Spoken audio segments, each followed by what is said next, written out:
Boa noite. Que a paz do Pai esteja conosco hoje e sempre. Hoje a pergunta é fácil. Quem somos nós? Todo mundo sabe, não é? Where you?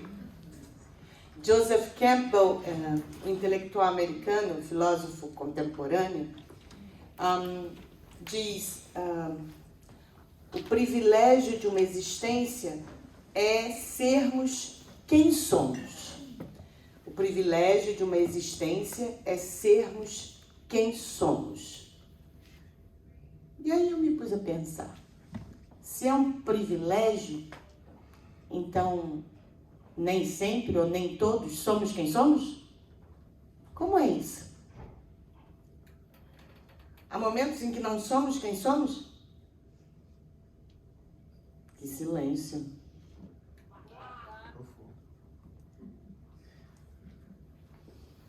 Então vamos lá, vamos começar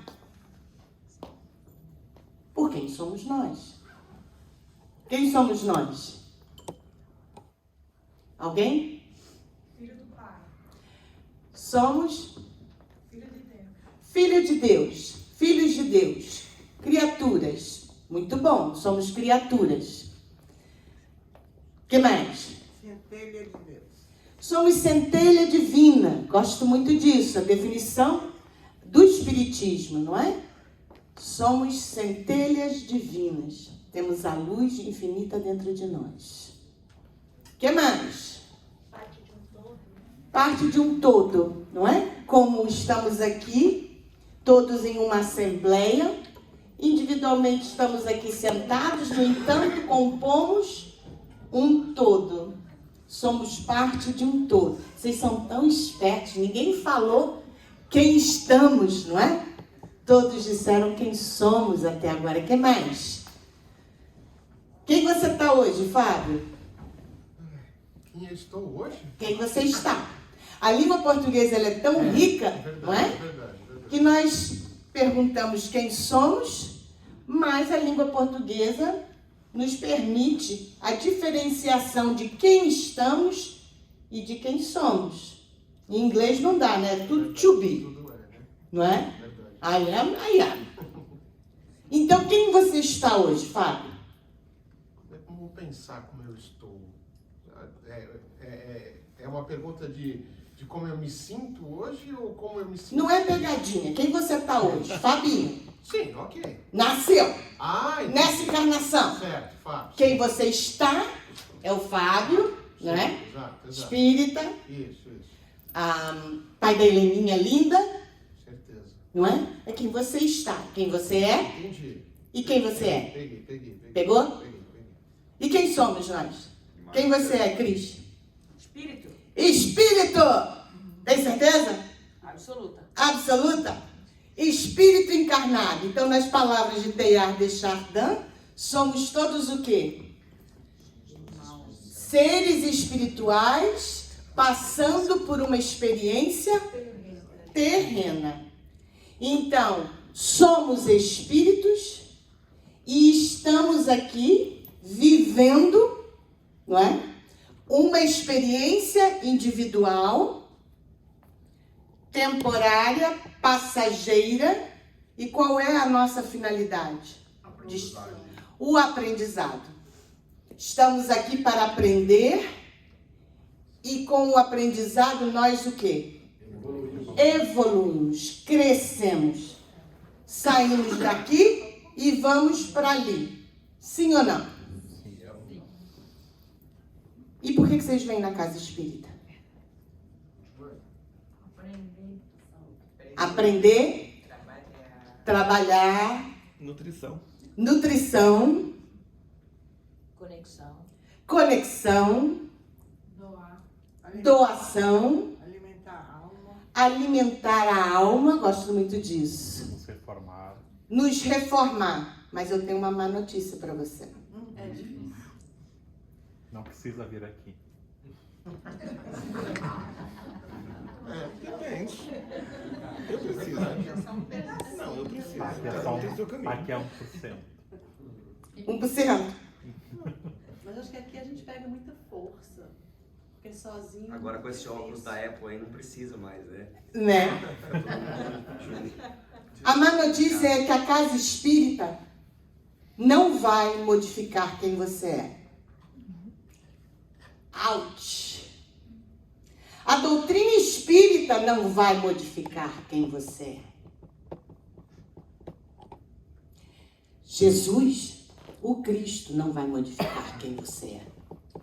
A casa espírita não vai modificar quem você é. A casa espírita vai revelar quem você é. O trabalho da transformação interior está em que mãos? Nas nossas mãos. Se não, bastávamos que lêssemos o Novo Testamento. Bastaria que lêssemos o Pentateuco kardeciano. Bastaria que viéssemos na casa espírita, ou na sinagoga, ou na igreja. Sim ou não? A casa espírita nos revela a nós mesmos quem somos e onde estamos. Portanto, o nosso vir aqui, o nosso estudar da doutrina, eles são instrumentos, são mecanismos. Não basta vir. Difícil, né? O bom é que nós já somos centelha divina. Michelangelo dizia que quando ele fez a Pietà já estava contida na lápide de mármore fria. Ele só teve que retirar os excessos. A obra de arte já está dentro de nós. Nós fomos criados. Nós somos a obra de arte do Criador. Não? Nós somos centelha divina. O que nós precisamos? Retirar os excessos que fomos acumulando, vida após vida, nos complicando, nos culpando, sim ou não? Nos comprometendo, lutando com o instintual para chegarmos um dia ao angelical. Faz sentido? Vamos chegar lá? Diz que sim. Essa é a boa notícia. Não é? Sócrates e Platão são filósofos precursores do cristianismo. Portanto, precursores do espiritismo. Por tabela, né? Sócrates a mãe dele era parteira. E excelente parteira. Uma influência muito grande na vida de Sócrates, a ponto que o processo filosófico criado por Sócrates chama-se maiêutica, o parto das ideias.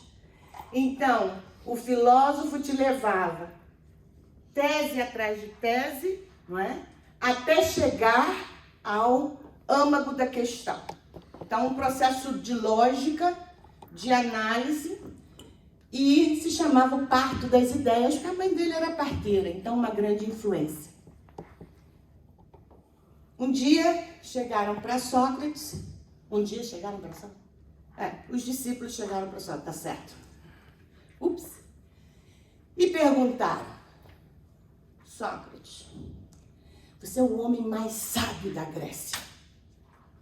Por que você não chama os políticos aqui? Olha que boa ideia. Por que você não chama todos aqueles responsáveis pela polis, pela cidade, pelo Estado, e ensina eles a pensar, acabar nos nossos problemas, não é? Olha que beleza. E aí Sócrates respondeu, olha, até que era uma boa ideia, mas não vai adiantar. Minha mãe era parteira. Excelente parteira, mas tinha uma coisa que ela não podia fazer. Dar à luz a uma mulher que não estivesse grávida. Faz sentido?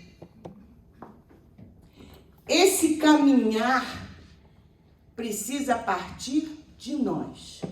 O cincel para fazermos e encontrarmos a pietá que existe dentro de nós está em nossas próprias mãos. O caminhar é nosso, a vontade é nossa. Senão, todos os problemas teriam terminado quando a mensagem de Jesus se espalhou. Ou quando a mensagem de grandes mestres da humanidade se espalharam. Ou a gente não tem manual, ou a gente não sabe o que tem que fazer. E mais, instintualmente, sabemos o que é bom e o que é mal. Não? Sabemos e quê? Sabemos e negamos, na verdade. Sabemos e nos atrapalhamos. Sabemos e nos confundimos, não é? E aí, vamos de experiência em experiência nos complicando, quando a nossa ideia é o quê?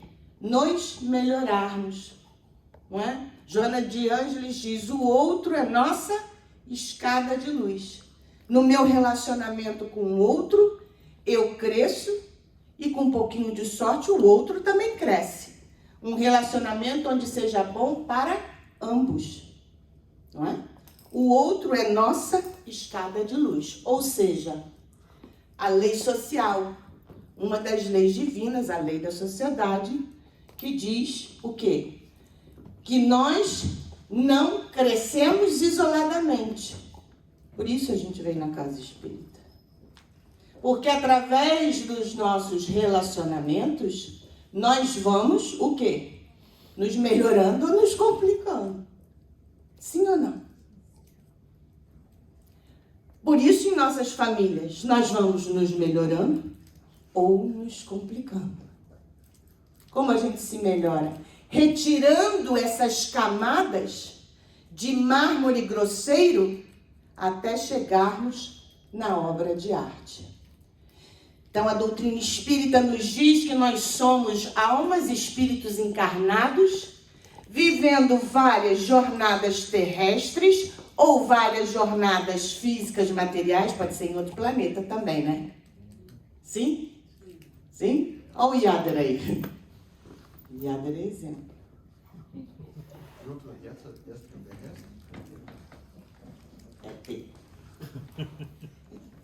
Nós, então, encarnamos no sentido de colocarmos em prática aquilo que nós já sabemos. Sim? E aí Jesus vem e nos diz, no capítulo 8, eu separei tanto que eu não separei, tá vendo? No capítulo 8 do Evangelho segundo o Espiritismo,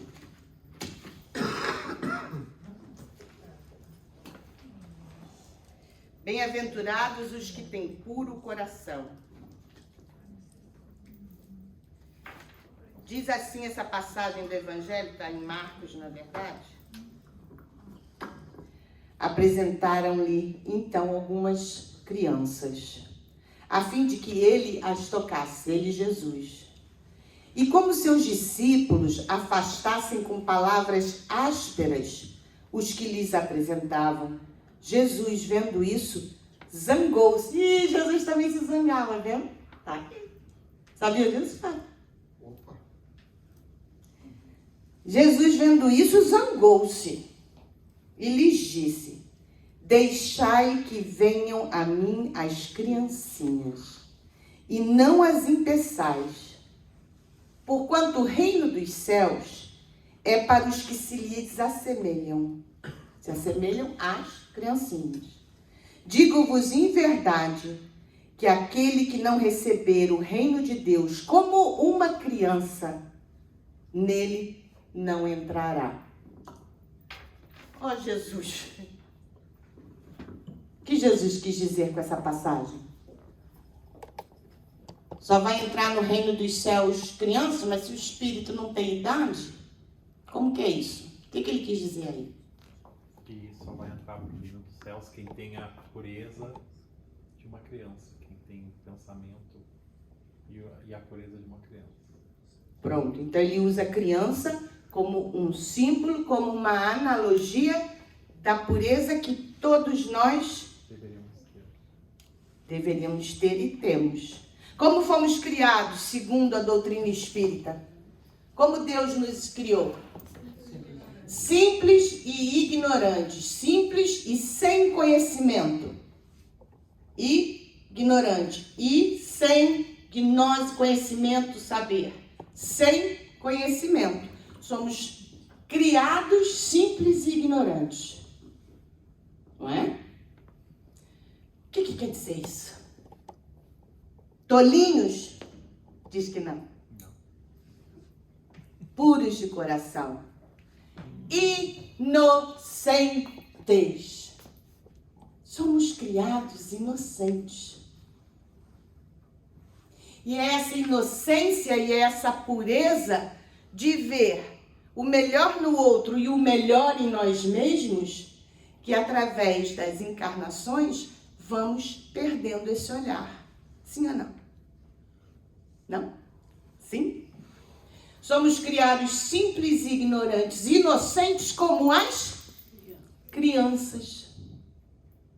Ele está falando de todos nós, da nossa criança interior. Da criança, muitas vezes ferida, que carregamos dentro de nós. Da criança arteira, que carregamos dentro de nós. Da criança sábia, que carregamos dentro de nós. Da criança que sabe que não sabe, portanto está aberta para aprender. Aquele que acha que tudo sabe é o mais ignorante de todos. Sim ou não? Fala, William, divide aí com a gente. Não? Fala. Eu estava fazendo, eu gosto de orar e fazer um evangelho antes de vir para cá. E eu estava lendo o livro dos Espíritos, exatamente quando fala essa parte hoje, da nossa criação e nos níveis dos Espíritos. São as sincronicidades, não é? Mesma coisa com o William fazendo a harmonização inicial, falou exatamente disso, do nosso olhar criança, de redescobrirmos a criança interna.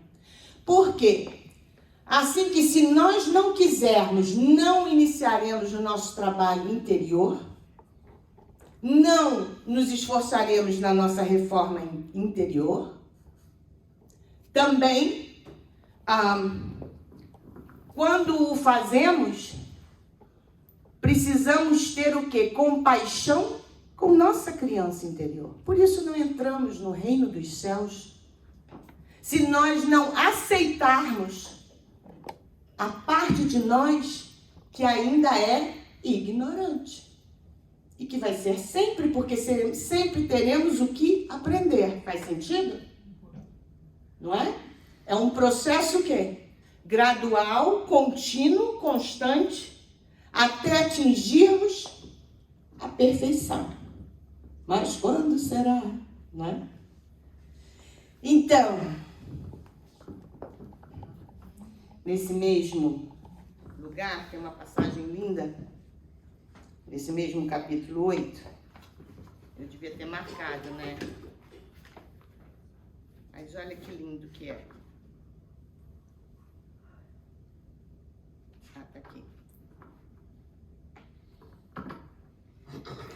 É o último parágrafo de uma mensagem do Espírito Protetor em Bordeaux, em 1861. E fala assim, no último parágrafo da mensagem do Espírito, fala assim: se tendes amor, possuís tudo o que há de desejável na terra.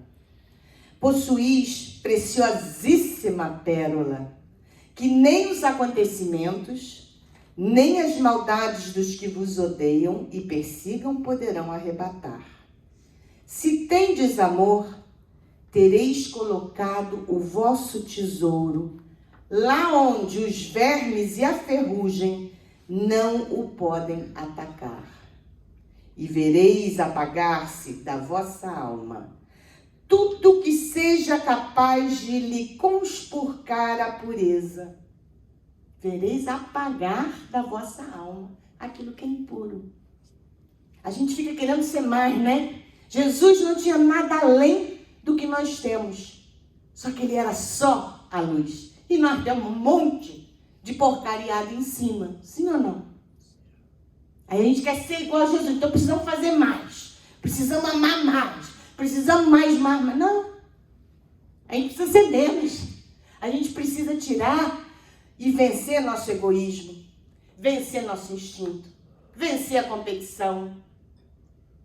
Sim. Vencer a heresia da separatividade, que acredita que o outro e eu somos separados. Guess what? Estamos todos respirando o mesmo ar nesse momento, sim ou não? Nossas energias se tocam. Não? Nossa, vocês estão muito quietos hoje. Se tendes amor, tereis colocado o vosso tesouro lá onde os vermes e a ferrugem não o podem atacar, e vereis apagar-se da vossa alma tudo que seja capaz de lhe conspurcar a pureza. Sentireis diminuir dia a dia o peso da matéria. Não é a mesma coisa de ir lapidando aquele mármore e tirando os excessos? Não é a mesma coisa? E qual pássaro que adeja nos ares e já não se lembra da terra? Subireis continuamente, subireis sempre, até que vossa alma, inebriada, se farte do seu elemento de vida no seio do Senhor. Lindo, não é? Lindo ou não? Às vezes nós lemos o Evangelho e a gente fica em palavras mais complicadas, antigas, não é? E aí a gente perde a beleza da profundidade do pensamento que está por trás, não é? Bem-aventurados os que têm puro coração, porque deles é o reino dos céus. Quando vemos, então, quando vemos o mundo com o olhar de uma criança, temos um olhar curioso, temos um olhar humilde. Porque a criança pergunta, para que é isso? Para que é isso? Não? Ela não sabe, ela não tem vergonha de dizer, não sei. A gente morre de vergonha, né? Não sei. Faltei essa aula. Pergunta você. A gente finge que sabe, não é? Pergunta você. Pergunta você, né? A criança não. O que é isso? Para que serve? Quando nós olhamos, então, e encaramos a vida com esse olhar humilde, infantil, inocente, nós então podemos nos vencer. E para isso, então, quando pulamos o momento de que não, a gente quer parir isso aí, a gente vai começar essa viagem. E aí o que a gente tem que fazer? A gente tem que se aceitar com aquilo que vê. A gente vai se olhar no espelho. A casa espírita vai te fazer olhar para você mesmo. E aí não é qualquer um que tem fibra de ficar. Não? O nome dele, Sérgio, um palestrante espírita, esqueci o nome dele agora. Hã? Acho que é Sérgio Tisser. Não, é o... Não. Sérgio Lopes. Isso, obrigada. Sérgio Lopes. Ele fala uma coisa bem bacana. Ele diz, num primeiro momento, você vai até a casa espírita, não é? E aí o espiritismo entra em você. Que legal, aí você começa a estudar, né? Aí vai lá pro EJE, vem nas quintas-feiras para aula. Quem vai vir na aula quinta-feira? Tá, não tá? a gente começa a assistir um monte de live, um monte de palestra, né, Cris? O espiritismo começa a entrar na gente, né? A gente entra para o espiritismo, aí o espiritismo entra em nós. A gente começa a absorver toda aquela informação. E no terceiro momento, o que acontece? Cai a ficha de quanto é difícil, a autorresponsabilidade. É a responsabilidade consigo mesmo, né? Aí, ou o espiritismo, né, passa a ser quem você é, ou você sai do espiritismo. Ou o espiritismo sai por você, através de você, ou ele sai de você, porque dá muito trabalho. Não é interessante? E não é só do espiritismo, é claro, qualquer doutrina, qualquer porta que você escolha como a tua porta de aprendizado. Pode ser qualquer uma. Todo o trabalho do desenvolvimento da espiritualidade vai chegar em você. Precisa de você. Sem você não adianta, pode ter, senão já teríamos resolvido todos os problemas da humanidade. Como dizia Mahatma Gandhi, bastaria ler as bem-aventuranças, não precisava nem ler o Novo Testamento inteiro, olha que bom. Só as bem-aventuranças já dava. Para sabermos tudo o que precisamos saber para nos construir, não é? Foi? Então quem é que vai ficar no espiritismo?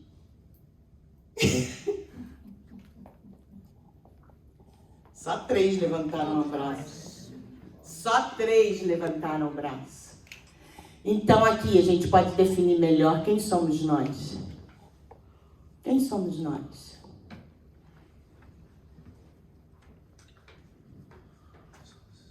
Fala, Marquinhos. Quem somos nós? Somos espíritos em jornada terrestre. Somos criaturas. Somos filhos de Deus. Somos a obra de arte do Criador. E estamos aqui tão somente com um propósito: aprendermos a amarmos-nos e respeitarmos uns aos outros. Sim ou não? No nosso caminho, é o caminho de encontro, de acolhimento das nossas crianças interiores, das nossas feridas, das nossas pedras sólidas de construção que já erigimos. E nesse caminho, em múltiplos mergulhos nas reencarnações que vivemos, vamos nos estruturando cada vez mais, vamos nos formando cada vez mais, vamos deixando a nossa luz brilhar cada vez mais e vamos aprendendo que não estamos sós, que Jesus nos ama, mas Ele ama nosso inimigo também. Não entendo, né? Mas Ele ama todos. Sim? O Cristo ama o criminoso. O Pai ama o criminoso. Somos todos filhos do mesmo Pai. E Ele sabe que todos nós temos o nosso projeto, o nosso tempo, a nossa caminhada, e que está em nossas mãos construir esse caminho o mais reto possível, o mais bonito possível, o mais justo possível. E assim fazermos nossa jornada cada vez mais feliz, cada vez mais alegre, cada vez mais honesta conosco e com o próximo. Isso sim, a doutrina espírita pode servir de ferramenta para todos nós. Isso sim, a palavra do Mestre pode nos servir de manual, de guia, para que façamos e empenhamos essa jornada, que começa em nos olharmos como crianças que acertamos e que erramos também, e acolhermos nossa criança ferida, acolhermos nossa criança ignorante. E com isso fazermos uma jornada positiva, constante, em direção ao amor, que é a única coisa que importa. Faz sentido? Então, nisso, a jornada espírita vai nos ajudar. A decisão agora está nas nossas mãos. Muito obrigada.